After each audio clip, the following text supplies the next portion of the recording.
नुकताच ज्ञानपीठ पुरस्कार 2025 जाहीर झालेला आहे. भारताच्या साहित्य क्षेत्रातील सर्वात मानाचा समजला जाणारा हा ज्ञानपीठ पुरस्कार तुमच्या परीक्षेला नक्की येऊ शकतो. 2025 चा ज्ञानपीठ पुरस्कार काय आहे? तो कुणाला दिला गेला? ज्ञानपीठ पुरस्काराचा नक्की बॅकग्राऊंड काय?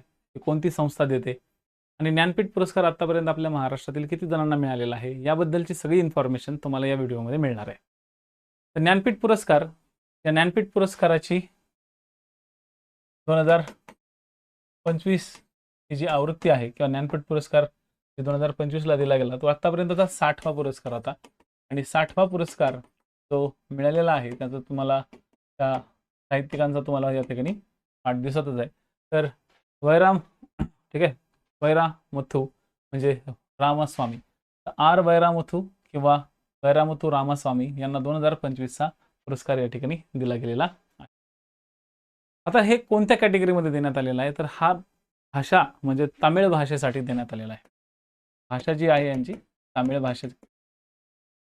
भाषेतील आतापर्यंतचे 3 अवॉर्डी आहेत त्यांना तमिळ भाषेसाठी मिळालेले. ठीक आहे, म्हणजे त्यामधले हे तिसरे तमिळ भाषेसाठी आतापर्यंत 3 वेळा पुरस्कार मिळालेला, यातले हे तिसरे. पण पहिले कोण? तर कवी म्हणून, त्यांना कवी म्हणून हा पुरस्कार देण्यात आलेला आहे यावेळेस. ठीक आहे, तसे हे तमिळ भाषेतले प्रसिद्ध कवी तसेच गीतकार सुद्धा आहेत. ठीक आहे, गीतकार सुद्धा आहेत. आता महत्वाचा मुद्दा इथं पुढचा येतो ते म्हणजे ज्ञानपीठ पुरस्काराची जी देणारी संस्था आहे, प्रदान करणारी संस्था ही भारतीय ज्ञानपीठ आहे. भारतीय ज्ञानपीठ या संस्थेद्वारे 1961 मध्ये या पुरस्काराची याची स्थापना करण्यात आली. काय करण्यात आली? स्थापना करण्यात आली. आणि 1965 पासून म्हणजेच 1965 पासून हा प्रदान करायला सुरुवात केली. ह्याच्यामध्ये पहिले राशी 1.5 लाख होती, नंतर राशी वाढवल्या वाढून 11 लाख रुपये केलेली. म्हणजे यामध्ये जी पुरस्कार राशी आहे त्यामधली पुरस्कार राशी ही 11 लाख रुपयाची. पॉईंट लक्षात आला? 11 लाख रुपयांची आहे. आता या पुरस्कारामध्ये ठीक आहे, या पुरस्कारामध्ये ही जी 11 लाख रुपयाची राशी जी आहे ती 2015 पासून वाढवण्यात आलेली. यामध्ये वाग्देवीची प्रतिमा, ठीक आहे, वाग्देवीची प्रतिमा, जनरली आपण याला सरस्वतीची प्रतिमा म्हणतो. ठीक आहे, वाग्देवीची प्रतिमा आणि एक कांस्य प्रतिमा. ओके, आणि काही मानपत्र वगैरे दिलं जातं. आतापर्यंत हा जो पुरस्कार आहे तो जवळपास 65 लोकांना देण्यात आलेला आहे. 65 लोकांना दिलेला आहे. त्यापैकी महिला किती आहेत? त्यापैकी 8 महिला आहेत. हे पॉइंट्स विचारले जातात कधी कधी, त्यामुळे व्हेरी इम्पॉर्टंट. ठीक आहे, आता पुरस्काराचं स्वरूप झालं, मानपत्र झालं. ओके, तुम्हाला मूर्ती सुद्धा समजली, कांस्य प्रतिमा असते.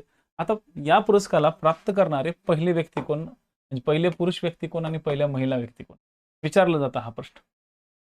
हा जो पुरस्कार आहे हा पुरस्कार सगळ्यात पहिले 1965च्या काळामध्ये मल्याळम भाषेतील लेखक किंवा मल्याळम भाषेतले कवी म्हणू शकता तुम्ही, मल्याळम भाषेतले कवी जी शंकर कुरूप यांना देण्यात आला होता. ठीक आहे, कोणाला? तर जी शंकर कुरूप यांना दिला गेला होता 1965 ला. तर पुढे जाऊन फर्स्ट महिला विजेत्या ज्या बनल्या त्या अन्नपूर्णा देवी, ज्या बंगाली भाषेसाठी बनल्या होत्या. ठीक आहे, हा जो पुरस्कार आहे हा पुरस्कार जवळपास आपल्या 8व्या परिशिष्टातल्या, 8वं परिशिष्ट जे आहे ना, या 8व्या परिशिष्टातल्या 22 भाषा प्लस इंग्रजी भाषा यांच्यासाठी दिला जातो. म्हणजे साधारणतः 23 भाषांसाठी हा दिला जातो.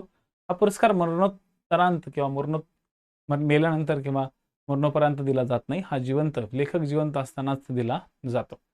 तर आता ह्या सगळ्या गोष्टी लक्षात ठेवा. आता पुढचा एक महत्त्वाचा मुद्दा या ठिकाणी या पुरस्काराबद्दल जाणून घेण्याचा भाग आहे की लास्ट इयरला हा कोणाला देण्यात आला, म्हणजेच 16th आता तुम्हाला लक्षात आलंच. ठीक आहे, आता 59th कोणाला देण्यात आला होता 2024 मध्ये. तर तो देण्यात आला होता विनोद कुमार शुक्ला यांना हिंदी भाषेसाठी. ठीक आहे, त्याचबरोबर 2023चा जो पुरस्कार देण्यात आला होता, ठीक आहे, 2023चा जो पुरस्कार देण्यात आला होता तो कोणाला देण्यात आला होता? तर तो पुरस्कार 2 लोकांना देण्यात आला होता. एक म्हणजे गुलजार, ठीक आहे, गुलजार उर्दूसाठी. ओके, गुलजार यांना कशासाठी दिला होता? तो उर्दूसाठी. आणि जगद्गुरू राम भट्टाचार्य, जगद्गुरू राम भट्टाचार्य यांना संस्कृतसाठी. ठीक आहे. त्याचबरोबर 57th जो होता 2022चा तो तर दामोदर ओके मावजो हे कोकणी भाषेसाठी मालवणी टाईप भाषेसाठी देण्यात आला होता. तर हे होते याच्या मागचे पुरस्कार करते. आता महाराष्ट्रासाठी काय आहे का? महाराष्ट्रात आतापर्यंत म्हणजे मराठी भाषेसाठी आतापर्यंत मराठी भाषेसाठी 4 जणांना 4 लेखकांना किंवा साहित्यिकांना हा पुरस्कार देण्यात आलेला आहे. तर पहिला जो पुरस्कार दिला गेला होता तो 1974 मध्ये वि स खांडेकर ययाती ज्यांनी लिहिलं ते वि स खांडेकरांना देण्यात आला होता. दुसरा जो देण्यात आला होता 1987 मध्ये विवा शिरवाडकर. तिसरा जो देण्यात आला होता 2003 मध्ये विदा करंदीकर. आणि चौथा जो देण्यात आला होता ओके 2024ला भालचंद्र नेमाडे. 2014 पासून 2026 पर्यंत आतापर्यंत ओके आतापर्यंत हा मराठी भाषेला भेटलेलाच नाही. वाट बघतोय आता लवकरात लवकर आपण पुरस्कार कदाचित पुढच्या वर्षी मराठी भाषेसाठी मिळू शकतो.